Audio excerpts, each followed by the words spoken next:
जय श्री राम सभी भक्तों को, जय माता की। फिर एक नई वीडियो के साथ हाजिर हो गए हैं और आज की जो हमारी वीडियो है इसमें आप बताइए कि प्रेतों की ताकत को कैसे कम करें। अपने घर के अंदर जो प्रेत हैं, जो हमारे घर को परेशान कर रहे हैं, परिवार को परेशान कर रहे हैं, उन प्रेतों की ताकत को कम करने का कोई आइडिया बताइए। तो आज की वीडियो इसी विषय पे है, अंत तक बने रहना, तभी आपको सारी वीडियो समझ में आएगी। अगर वीडियो अच्छी लगती है तो लाइक करें, शेयर करें, कमेंट करें।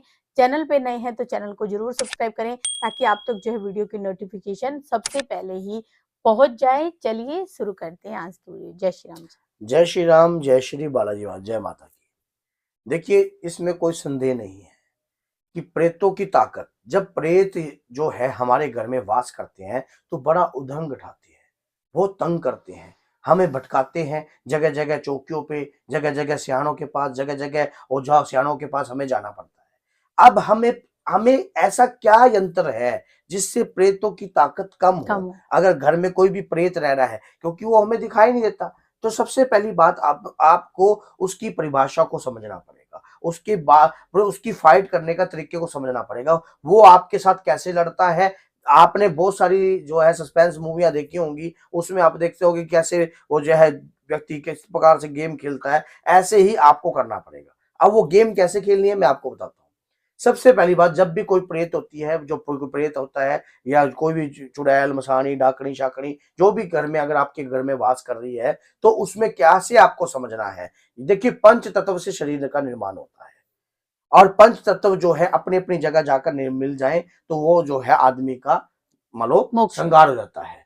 समझ गए? तो संहार जो है, मोक्ष तो वो होता है कि अगर आत्मा ही खत्म हो जाए, परमात्मा के चरणों में विलीन हो जाए, शरीर का संहार हो जाता है, मानो शरीर विलीन हो जाता है हमारा। अब क्या करना होता है? सबसे बड़ी बात ये होती है कि हम जो घर में पूजा पाठ करते हैं, उन्होंने कलेश ठाना है किसी के सिर पे। मान लीजिए अगर आपकी पत्नी, आप इस चैनल इस वीडियो को देख रही है, तो आपके पति के शरीर पर अगर कोई नेगेटिव एनर्जी है, दारू पी रही है, कुछ भी कर रही है, तो आप घर में पूजा करते हो, वो कलेश ठाती है, गलत कार्य करते हैं। तो आपको कैसे समझना है? आपको ये करना है, अपने घर के अंदर आपने अपनी सास या किसी से जो भी बात करनी है, बाहर जाके करनी है, घर के अंदर नहीं करनी। और कुछ बातें अपने पति को बता के नहीं करनी। अगर कोई उनके शरीर पर प्रेत रह रहा है, आपको करना है कि हम ऐसा ऐसा काम घर के अंदर करते हैं, धीरे धीरे, स्टेप बाय स्टेप। अब आपको हनुमान चालीसा का जाप करना है। हनुमान चालीसा का जाप करना है, जल का लोटा रखना है और जल के लोटे का पूर्ण घर में छींटा मारना है। जैसे ही आपने उस घर में छींटा मारा, उसी समय अगर प्रेत के शरीर पर जाकर छींटा लगे, क्योंकि उसका प्रकोप है घर के अंदर, अब वो छींटा लगे, देखिए दिखाई कुछ नहीं देगा, दिखाई कुछ नहीं देगा, उसको अब रिएक्शन आने लग गया, अब वो समझने लग गया। अब जिस व्यक्ति का वो शरीर पकड़ता है, वो तुरंत घर में आता है, फाइट करता है, ये क्या कर रखा है, फलाना है, बंद करो ये पूजा पाठ, ढोंग ढगा से हमने नहीं करना ये पूजा पाठ। आप कहते हो कि घर में कोई मांगलिक कार्य करवा देते हैं, हवन प्रदिति कराते हैं, तो परे तो इस चीज को सोचने नहीं देगा, वो तुरंत आपके साथ फाइट करने को तैयार रहेगा, लड़ाई करने की करेगा, किसी पत्नी के शरीर पर बैठेगा, किसी बच्चे के शरीर पर बैठेगा, तो वो घर के अंदर जो है तनाव युक्त जो है। मेरा एक सवाल और है कि क्या जब प्रेत घर में होता है तो त्योहारों के समय पे, जैसे बहुत सारे लोगों ने ये चीजें नोटिस की होगी कि हमारे घर में जब भी शुभ काम या त्योहार का कोई समय होता है तो उस समय भी लड़ाई तुरंत हो जाती है, तो ये भी क्या उसी चीज का संकेत होता है? ये उसी चीज का संकेत होता है, क्योंकि वो जो है घर में कोई भी मांगलिक कार्य जो है आपको करने नहीं देता। घर में मांगलिक कार्य के लिए और प्रतिबंध लगाता है, रोक लगाता है, क्योंकि उसके पास शरीर तो होता नहीं है। वो कभी किसका शरीर पकड़ रहा है, कभी किसका शरीर पकड़ रहा है, और वो पकड़ के क्या करता है, वो उसकी बुद्धि को मलिन करता है घर में। और जब मलिन करता है तो मलिन वो होता ही है। अब वो क्या बुद्धि करके तुरंत किसी के मुंह से गलत बात निकाल देता है। मान लो देवरानी जेठानी बैठी है, घर में हवन का काम होना है, अब वो क्या है कि हवन के काम में वो कहेगा अभी इसको लड़, उनको पता होता है हमारे स्वभाव का, प्रेतों को इन बात का पता होता है हमारे स्वभाव क्या है। आपने उनकी शक्ति को कमजोर करने के लिए अपने मंत्रों का जाप लगातार बढ़ाइए, मंत्रों का जाप बढ़ाइए, पूजा पाठ बढ़ाइए, आप घबराए ना। पहले मतलब उनकी पहचान करनी पड़ेगी। हाँ, घर में पहचान मैंने आपको बताई है कि घर में जो अगर कलेह उठता है, आप जल का छिटा मारिए। पहले पहचान करने के लिए मैंने बहुत सारी वीडियो बनाई है। अगर आपके घर में नकारात्मक ऊर्जा है, नेगेटिविटी है, तो कैसे पहचाने, उस पर वीडियो बनी है, वो देख लेना आप। अब मैं आपको बताता हूँ कि उसको, उसकी शक्तियों को कमजोर कैसे करना होता है। नाम की शक्ति चलानी है, घर में अपने प्रभु के नाम का सिमरन करना है, कंटिन्यू करना है। घर में उत्पात मच रहा है तो मचने दो, आप घबराओ ना। कई बार ऐसा होता है कि आपकी पूजा को भी कोई तंत्र विद्या के तहत प्रेत भेजा हुआ होता है, आपकी पूजा को बांध कर भी कार्य होता है। मान लो आप जितनी भी पूजा करते हो, आपके घर में कलह छिड़ जाता है, दुगना।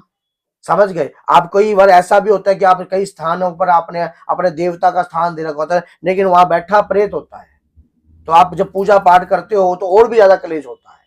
तो ऐसे समय पर आपको अपने घर के अंदर क्या है, पूजा पाठ जो है हनुमान चालीसा की करनी चाहिए, बजरंग बाण की करनी चाहिए। अगर आपके घर में की पूजा बंधन में है तो बजरंग बाण की पूजा आप अपने घर के अंदर स्टार्ट कर दीजिए। जल का लोटा लीजिए और जल का लोटा लेकर उसके अंदर आपने क्या करना है, 3 लौंग डाल दीजिए बजरंग बाण पढ़ने के बाद। अब बजरंग बाण पढ़ने के बाद आपने 3 लौंग डाल दी और डालने के बाद उसमें एक फूल लीजिए, फूल से अपने घर में छिट्टा मारिए। अपने घर में जैसे ही आप छिट्टा मारने लग जाओगे, उसी समय जो है वो जो बजरंग बाण का प्रकोप है वो उस प्रेत के ऊपर लगने लग जाएगा। वो प्रेत के ऊपर लगने लग जाए, लेकिन क्लेश बढ़ भी सकता है, लेकिन ये हारना नहीं है। अब जब आप बजरंग बाण का पाठ करोगे उसके बाद कम से कम 11 बार आप घंटी का जाप कीजिए, घंटी भालो जाइए या खड़ताल बजाइए या कुछ भी जो है, हरे राम राम राम राम राम हरे हरे, हरे कृष्णा कृष्णा कृष्णा कृष्णा कृष्णा हरे हरे, अपने मंत्र का जाप कीजिए। इससे क्या होगा, उसकी ताकत जो है छिन्न होगी, वो घर में चिढ़ेगा। अब उसके बाद आपने शंख का नाद करना है। जब भी पूजा करते हो आप शंख का नाद जरूर करिए। आप एक समय शंख का नाद करने लग जाइए। ये ध्वनि ऐसी होती है जो प्रेतों के कान में जाकर फटती है, उनको बहुत तंगी महसूस होती है। जब आप शंखनाद का जाप करोगे तो यह शंखनाद जब जैसे ही बजना स्टार्ट होएगा, उसी समय जो प्रेत है वो अब कान बंद कर लेगा, दिखेगा कुछ नहीं होता, लेकिन वो प्रेत की शक्ति कमजोर होएगी। आपने जैसे घंटी का भी नाद करना है, शंख का भी नाद करना है, भगवान के नाम का उच्चारण करना है, लगातार करना है, लेकिन हनुमान जी के बजरंग बाण का पाठ नहीं छोड़ना है। अगर बजरंग बाण का पाठ छोड़ दिया तो प्रेत जो है हैवी हो जाएगा। हनुमान चालीसा, बजरंग बाण, ये बंधन में कभी नहीं आते। ये 2 पूजा पाठ की शक्ति जो है आपके, ये बंधन में नहीं आते, वचन में नहीं आते, क्योंकि हनुमान जी की कोई ऐसी कोई शक्ति बनी नहीं जो हनुमान जी को बांध दे। हनुमान जी तो बंध ही नहीं सकते हैं। हनुमान जी तो धरती के जागृत देवता है, उनसे बड़ी शक्ति तो धरती पे है ही नहीं। हनुमान जी तो सबको पता है कि हाँ भी धरती पर भगवान राम के नाम का प्रचार वही करते हैं, माँ दुर्गा के नाम का प्रचार वही करते हैं। माँ दुर्गा के सबसे प्रथम सेनापति, उनको प्रथम की उपाधि क्यों दी गई? आप सोचिए, लाल रंग का झंडा लेकर माता माता माता करते वो जो आगे चलते हैं, कोई वो छोटी मोटी शक्ति तो नहीं। तो आप उस शक्ति का जब घर में उच्चारण करोगी, उस शक्ति के नाम का उच्चारण करोगी, तो आपके घर के अंदर जो है प्रेत की ताकत जो है छिन्न हो जाएगी।